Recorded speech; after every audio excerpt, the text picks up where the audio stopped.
I'm tired, Andrew. Oh my God. I mean, we look tired. Can I You also look note so tired.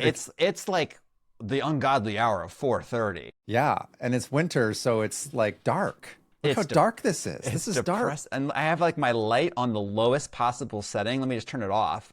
Oh, it's actually not that. Now you look like a coder, like Oh lit by the yeah, glow of hack your into the laptop. matrix. Andrew, Yeah. why are you tired? Well, you know why I'm tired. I do. I I do. I had I had like a roller coaster of a night. So you know all the backstory of this, which is for the last month and change, I've just been like, this idea has caught fire with me to build an iOS app that allows you to have group chats with AI agents. And your friends. Yes. So when I say group chats, I mean group chats with your friends with AI agents. And yes, you can actually just talk to the agents or just your friends, although there's plenty of other apps that let you talk to your friends. But the idea was like AI has enabled so much creativity and productivity and amazing things in my life, but it's always this one-to-one experience. And the idea came up because you and I are collaborating on projects all the time, all different projects. We've got all these threads going and basically just lives in this unsearchable iMessage. And you and I will like talk to each other and then go back and talk to our little private ChatGPT or our private Claude. And then we'll kind of come back to each other and update. All right, here's what I just got back from Claude. And I was like, wait a minute. This is so inefficient. Why don't I just create a product for the two Andrews to collaborate on stuff in the same place and the agents can be in the chat with us? And cool idea. And then because it was this new platform that I had never written code for before, iOS, like that kind of grabbed my attention. I was like vibe coding it. You can build things so quickly with these tools. You called And it in the start Vibe Claude, Vibe which I Claude. thought was hilarious. Yeah. Yeah. Because I just, at first, it was just like, let me have a group chat with Andrew McGill and put Claude in there. And now it's like you can have a group chat with anybody and you can choose from hundreds of models. Um, and I don't even know why I stuck with it, but sometimes just an idea catches your attention and some instinct tells you to stick with it. And so I did. And it was kind of like nights, weekends, every waking minute, which I don't have a lot of those free moments. Yeah. You were constantly like, I would get an email from Test Yeah. Flight. It was like me Yeah. and your wife would get an email from Test Flight at like 1:10 a.m. And I'm like, there's a 5-year-old or 4.5-year-old in this man's house who will wake up in like 5 hours. Yeah. And he's pushing code. He cares about this. Yeah, and I haven't felt that way about a project in a while. So I ran with it. And I kept saying, I said to you, like, how is there no collaborative AI tool? It's only a matter of time. And surely some LLM company is going to ship this like as a feature that they just don't even almost notice because it's so easy for them. And I had this goal to ship a private beta in December to just a handful of people to just like figure out what the use case of this thing is and just start getting feedback. Because, you know, when you're in your own head and I'm just talking to you or myself or Claude, I'm like overthinking it. I'm like, there's just nothing like putting it out there and getting real feedback, just like we do in our regular jobs. We talk to customers and it inspires so many ideas. So I'm texting with a couple of people last night, some old friends, and I said, guys, I want to tell you about my app. And they're like, yeah. And I tell them about my app. And then one of the guys, he'll remain nameless, Tony Brancato, says, well, I assume you know about this. And he sends me a link to a post on the OpenAI site announcing group chats in ChatGPT.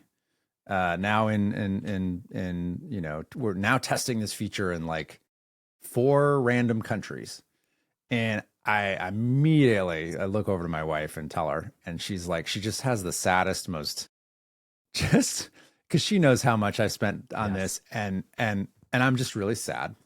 And I'm like, what an idiot! I thought I could have released something original when OpenAI is going to build it, and immediately it was just like, oh, I was kind of relieved I can drop this project.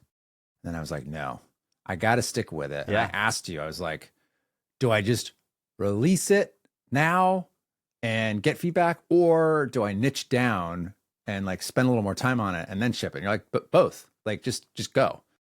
And so I stayed up way too late and got it to a place where it's barely in a beta place. So I posted on LinkedIn this morning, and I got to tell you, like, it's funny, the nanosecond my wife read the post at 7:30 a.m., even though she'd been in on this for the last like 45 days, she just had so many ideas. Oh, the medical profession, research, and I'm like, yeah, this is great. And there's something about putting something out there that just like creates a new energy and makes new things possible. Totally. And then, of course, people are leaving comments Mm-hmm. and they're texting me separately or they're emailing me or whatever. I actually reconnected with some people today because they saw the post. And there's like these little themes, these little mini themes. And one of them is people keep telling me that they don't necessarily trust these big LLM companies with their data, and or they just want more visibility, more control over their privacy. They want to control those levers and not just trust the UI with the inability, without any ability to see where your data is going or what the system prompts are. Mm-hmm. And I was like, well, that's what I'm doing. Like this thing is very much like LLM neutral, choose your LLM, visibility into your privacy. So I'm like, oh, so maybe this thing becomes the like privacy first chat AI app. I don't know, but it's really fun to just like let it be out there. I think there's like so much to unpack from this, right? And I could tell immediately that you were like captivated by this idea to an extent that you hadn't been for other stuff, which kind of came and went. And I think part of it was learning, but part of it was because you're like, this fills a hole in my life that I wish was filled. And honestly, I was with you there like 50%.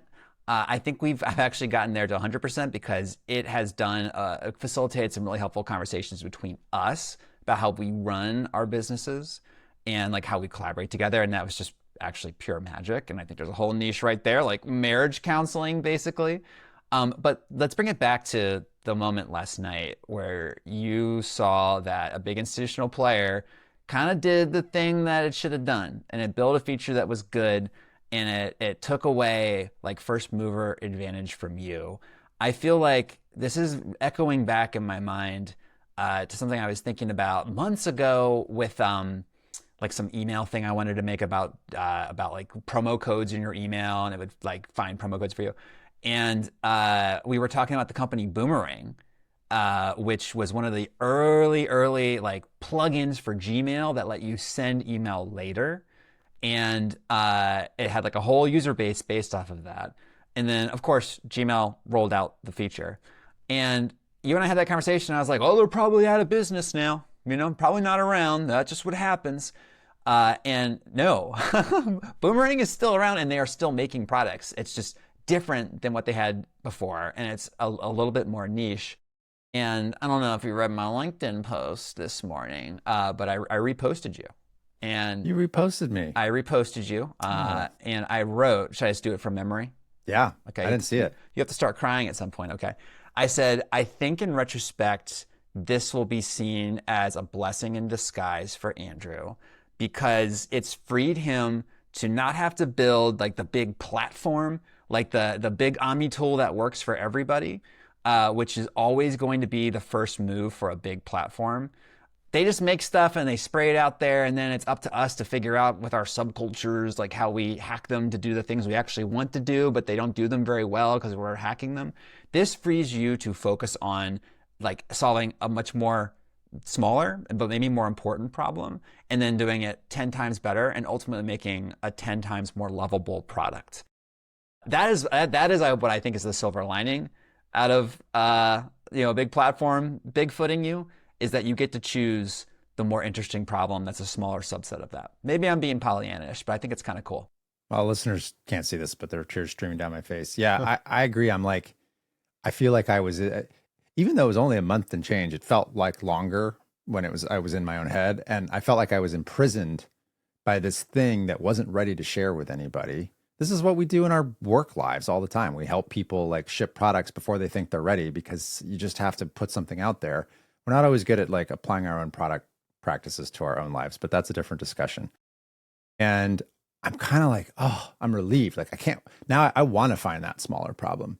I kind of wrote this app that's like almost like infrastructure. It's like all this, like I got to say, like learned so much. Just writing a multi-user chat app with like authentication and, storage and like snappy UI and like failure states and network. It's a lot. And I'm sure there's probably some library I could have downloaded. I didn't find one. But once that was all out of the way, now I'm playing with these different use cases. And I think there will probably be a few different versions, a few different use cases, like sort of in parallel. And, people use it and then something's just going to make sense. And maybe there'll be a little bit of a mini business there, which would be icing. And then we'll be after the races. But if I had just lived inside my head for the next 6 months trying to craft the perfect thing, I mean, probably wouldn't have ever shipped it, honestly. Yeah, I agree. I think this is good. I think yesterday you were pretty down. I think Yeah. you were pretty bummed out. Yeah. You were like, my baby has been stolen and raised by Sam Altman. It was more like it was like a little bit of embarrassment. Like, well, what did I think? I was gonna like create this original thing that no one else thought of.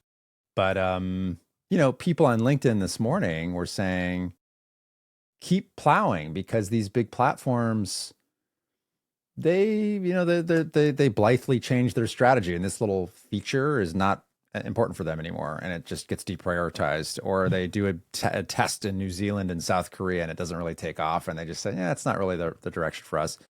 I mean, I was very flattered, like well-respected VC person commented today. It was like, OpenAI might not be around in 5 years. Keep going. I was like, yeah, they're probably not a fly-by-night company, but I don't know. Maybe people were just being really encouraging, but I think the takeaway was sort of like, write a small opinionated product and believe in that, and don't worry about all the other guys. And if there's a market for it, then the market will find the product, and vice versa. So I'm going to keep going. Good. Well, I'm okay. excited. Let's put some goals in front of you then, or some promises to our okay. audience. Like, what's next? What you have to pivot. What are you doing? Well, now I do need Apple to approve my test flight build. Okay. They're listening. So please, Apple, please approve my test flight build so I can distribute it to people. I then probably urgently need to implement analytics of some kind. But I think you're probably asking for bigger picture. Yeah. I don't know. I should probably do a little bit of like pattern analysis to see what kinds of conversations are happening. I have to do that in a way that respects people's privacy, and it'll all be opt-in, of course. And probably go interview some people, go talk to people. And I'm very happy. Like, there's a bunch of people in my little Neon database that have signed up for this thing. I kind of don't know what the next step is. And I will say it's liberating a bit to like be divorced from all the rules of product development and product rigor, and like having a client with a timeline and business goals. Like, I literally will just work on the feature that is personally interesting to me, because that's where I want to spend my energy. And I think I now have just enough taste and experience that like that probably will lead somewhere, even though it's not very rigorous per se. Maybe when it's a real business and I have real customers and I can't just ship whatever, I have to be rigorous. But it's nice to just kind of like follow the Ouija board of feature development for this thing and just see what feels follow right. your passion. I mean, I will tell you what I think. I think I told you several weeks ago, which is that you got to get in front of a bunch of people and just let them use it and see what uses bubble up from it. Even just you and me. There is some stuff on there that I tried to spin up, like some role-playing game stuff that you just didn't engage with. I'm like, okay. But there's some stuff that we just got instantly glued to, again, kind of around business planning. And I guarantee you, if you give 20 people invites to this and you allow them to invite one other person each, they will start having these organic kind of conversations, and the use cases will bubble out of that pretty quickly. Yeah. I vibe coded a whole invite code system last night, which is kind of fun. Please go ahead. Can I take a leaf out of your book and tell you about something that I've kind of been putting off? I was going to bring it up. I didn't know if it would embarrass you. I think you're going to go there now. So please, the floor is yours. I'm a little embarrassed. Maybe about 8 months ago, I put a call out on LinkedIn saying, I'm building something new. It's about cooking. If you're into that kind of stuff, join my beta tester group. And I had the German of an idea.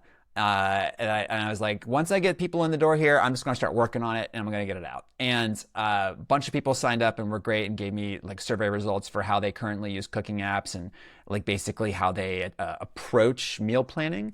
And the whole thing I wanted to build was, you and I often celebrate Thanksgiving together, and we always are trying to like make a gigantic menu and coordinate all these dishes. And I don't know about you, but I never get like a dinner party done on time, ever.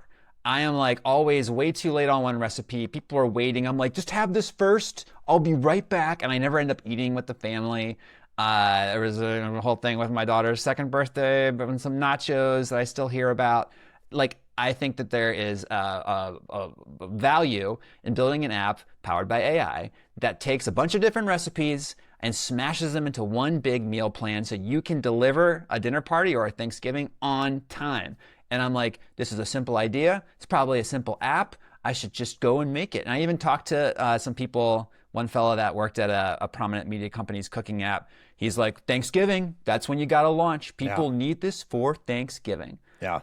And you've been along for this ride. I got a big burst of energy at the front, and I built out this whole, Figma prototype, and I got a little paralyzed because I, for one thing, started going very broad. I was like, what if you generate your own recipes? Like, what if it recommends things for you, or you can swap out ingredients and you can remix? And I went very broad in terms of features, and I actually built all that in Figma, which is like scary to look at now. And then I was like, when the time came to commit to a direction, I was paralyzed and I didn't think about it for several months. And come September, I think I heard that guy's voice in my head saying, you gotta launch in Thanksgiving. And I told you, I was like, I'm doing this. I'm gonna get this thing out. And here's where we are. The app is called Sous Chef. It's your sous chef to building out an amazing dinner party. It's modified ever so slightly. Its main purpose, again, is smashing together recipes that you can pull from the internet, or you can copy and paste, or you can take a photo. It also reformats them in a way that I find really helpful. It brings out all the ingredients into like separate subcategories. It sets up your prep. Prep, they never tell you how long prep is. You gotta chop all this stuff. It like lays out those things for you, and it gives you like an ingredient by ingredient breakdown of what you have to do, which is super helpful. And this is all going to happen. It is not going to happen by Thanksgiving. I've come to accept that. No, it is going to happen by Thanksgiving. You are going to ship something, even if it's a LinkedIn post with a story to tell and screenshots and an invite link, because I do feel that all energy to ship this will leave your body if Thanksgiving passes, because then the next Thanksgiving is a year away. That's true. And if you post something before Thanksgiving, even if it's not totally done, then the energy in your body will be very different, because you're like, now I actually have to follow up and ship something to these clowns. Isn't it so funny how we have to surf our energy on these things? Like, the things that powered me on this project 7 months ago are not what are powering me now. And you have to like grab the next handhold of like the thing that's going to pull you forward. And I'm like, why can't I just knuckle down and do this? I just think it's part of building a big, complicated product. It's funny because my light's kind of not working right here. There we go. Can you see me? Yeah, I can see you. I can see you. You look a little like Blair Witch Project. I look very frightening. That's Blair Witch Project to the max. Keep going. In our relationship, we role reversed so hard on this, and I honestly don't understand it. You are always the guy who just is like, always got a creative, charming side project, and you're prolific, and you just ship it, and it's not perfect or finished, but it's just this fun thing, and you get it out the door. And I'm always starting stuff. I never finish them. And I get this, like, I'm overwhelmed by, I don't know how to get started. And you're like, oh, just don't worry about it. Keep swimming. Somehow we totally switched roles on this. I don't know what the psychology of that is. I honestly feel like with this bandwagon project, the app's called Bandwagon. I don't know if we actually said that at any point in the episode. Bandwagon .chat is the website. Bandwagon. Yep. I'm actually pretty pleased that I got that domain, and it was $5.98. Oh my God, that's nothing. Yeah, it's gonna be worth millions of dollars someday. Okay, I feel like when I found the project, the reason I stuck with it is because I'm always the guy who can't stick with stuff. It's this weird thing where I just was like, well, if I don't stop, then I won't stop. Yeah. And maybe you, who have done tons of these, were like, oh, I'll get back to it. I think that's part of it. I think it's like, too, a lot of times when I do a project, I can see it and it's simple. It's like, I will do this, this, this, and this, and this. and it will happen in 1 month, and I will get it out the door, and then I can move on. And I think the power of my velocity there is like I can get a lot done in a month, but I have a hard time keeping something in my head longer than a month. And this product, I have way more ambitions than I have for my average side project. And I think that's part of it. When you really care about something, That's so interesting. that's when maybe you start to feel like, oh, I need to make this right. And what I really salute you with Bandwagon is I think you had a working build within a few days of having the idea. And all of a sudden I had a test flight link and wasn't perfect and it was weird and there was other stuff going on, but like it worked and it only gotten better from there. And I think that is really, really cool. Thank you. I remember early on, I was like, texted you, I was like, Andrew, I got a feature. You're going to love it. Just wait. It's called Surprise Party. And you press a button and it fills the room with randomly generated agents and like rainbows dance. And I was just waiting for the praise. And you were like, oh, that's really something. Sure love being in this surprise party with Grok and like, you know, whatever and like DeepSeek complaining about whatever they're doing. We did have a fun time pitting Grok against DeepSeek at one point. We actually did have some fun with multi-agent stuff. But anyway, if I had followed the standard product process, I never would have built Surprise Party and it never would have brought me joy. Now, granted, it was not a good feature, but like I got it out of my system. Yeah, I So, agree. thank I you think for we being have patient with some my- exciting stuff that we're going to be launching when this podcast airs. Well, when this podcast is up, Yes. you will have publicly announced to the world, sous chef, Yes. and I will have shipped an actual test flight build to like more than just you and my wife. Yep. I think that's great. That's our commitment to each other. And it's nice to be able to like talk about a personal thing that we're working on the show, because it's usually the secret little thing and it's not really what we talk about. I So agree. And it's also maybe we'll nice talk about it to, more. I don't know, talk about being disappointed. I feel like Yeah. you and I are pretty happy people. But sometimes, you know, when you're building Go that products, far. stuff doesn't go great. And you have to kind of figure that stuff out too. Sometimes disappointment and fear can be a good fuel. Okay, can I suggest very quickly before we log off something Yeah. I actually do want to do and get in the holiday spirit? Yeah. Oh my gosh. Which is one Sorry to thing hear. that you want under the Christmas tree that maybe our listeners haven't heard of, or it's a little niche, or maybe they might want it themselves. I got one, and I can go first if you want. Yeah, go ahead. Okay, and this might just be I'm infatuated, but I really kind of want an e-ink writing tablet. Yeah.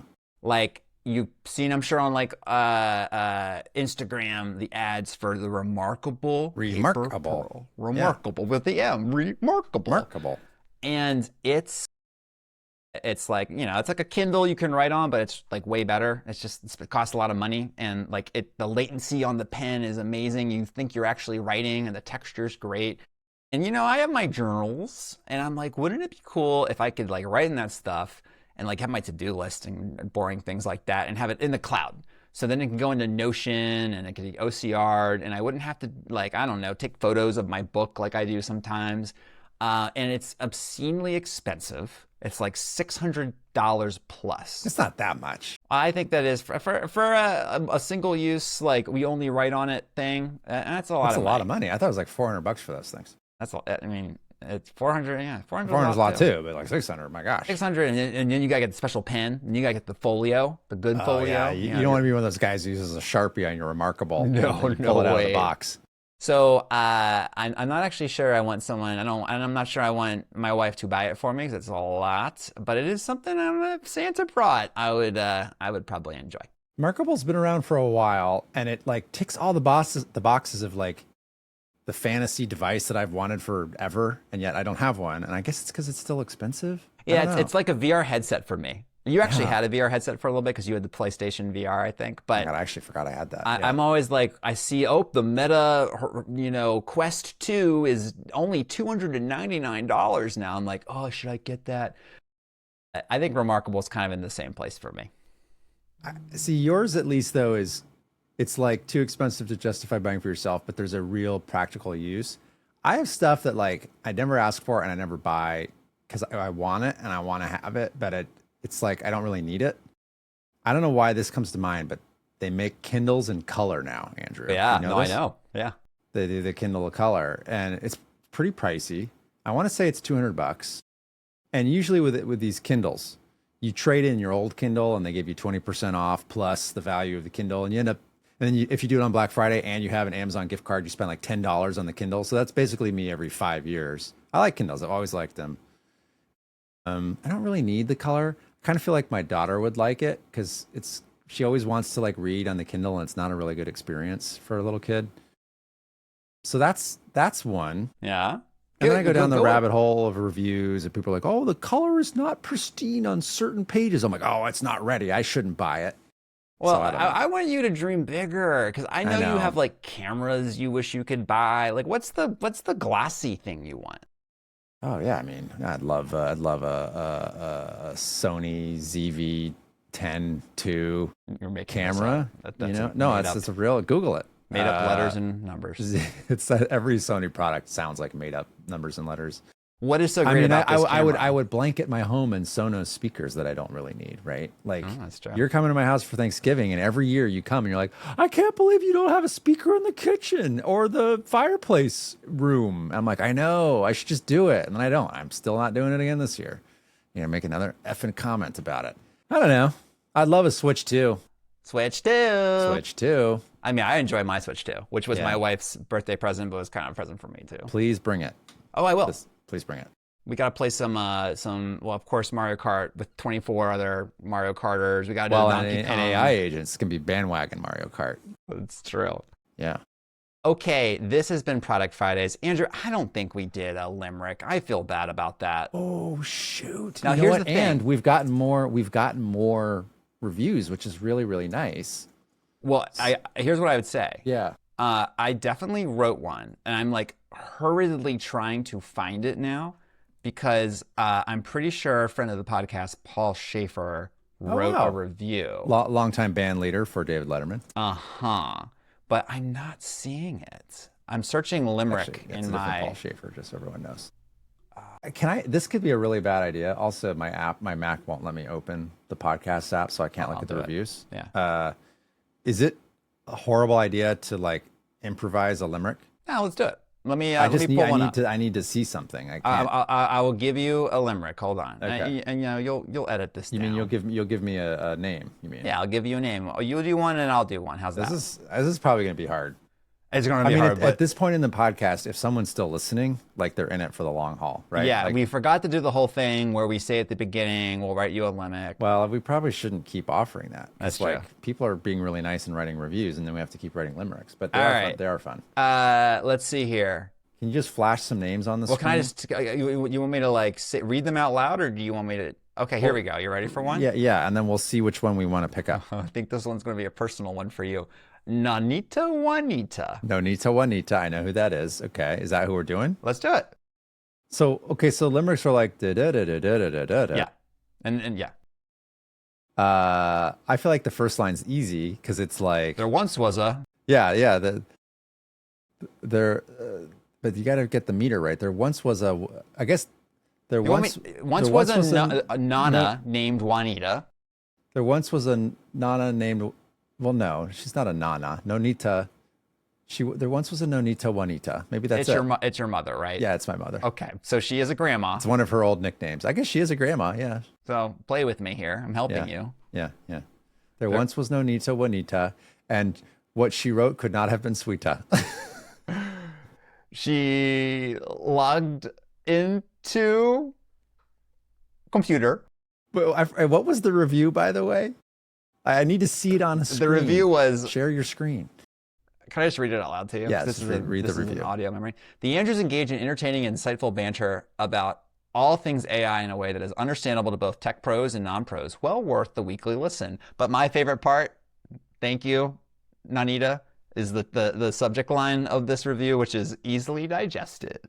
Okay. So there once was Nonita Juanita, and her words could not have been sweeter. They went down so smooth. Yeah, something about digestion, right? Yeah. They went down so smooth. What rhymes with smooth? That we couldn't help but remove any doubts we had about PETA. About PETA, either the food the animal rights or the organization. animal rights organization. I had my doubts, but not anymore. Nonita Juanita, thank you. Well, your mom does take care of horses, doesn't she? She does. Yeah, that's kind of PETA related. Yeah. Wait. Okay. The words could not have been sweeter. The words, our words went down smooth, so she couldn't remove any doubts that she had about. Yeah, I don't know. Yeah. All right.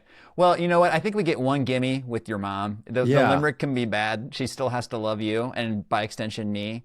So there's your limerick, Miss Ballantyne. I'm sorry. I'm going to rhyme zone. Okay. I mean, we could just edit this. You keep doing I'll your keep nonsense. doing I don't know why you're gonna edit this out. Yeah. I mean, first of all, better rhyme for smooth is groove. Okay. Or prove. Or behoove or approve. This is really good. Okay. It went down so smooth we couldn't help but approve. And then something that rhymes with look up. Yeah, okay. Cheater, greeter, treater, teeter. It's more tweeter. of an ita, by the way. I know, It's but not then an I would just like anteater, I'd say antita. Beef eater, fig eater, we couldn't egg help beater, but approve. gas meter, saltpeter. Oh boy. There's a lot of funny words that rhyme with eater. But Nonita Juanita, couldn't be sweeter. Her praise, why is this so hard? her praise went down so smooth we couldn't help but approve the reading she gave of our gas mita. Yeah. All right, well, yeah, I guess we will have to workshop it for next time. Thanks, Nance. Is that what we call her? Thanks, Mom.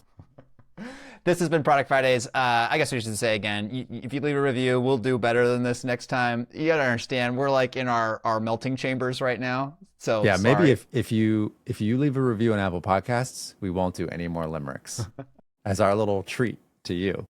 I love it. All right, Andrew. Happy Friday. Nonita, she gave us quite a treat. Happy Friday. I think we did it, Dad.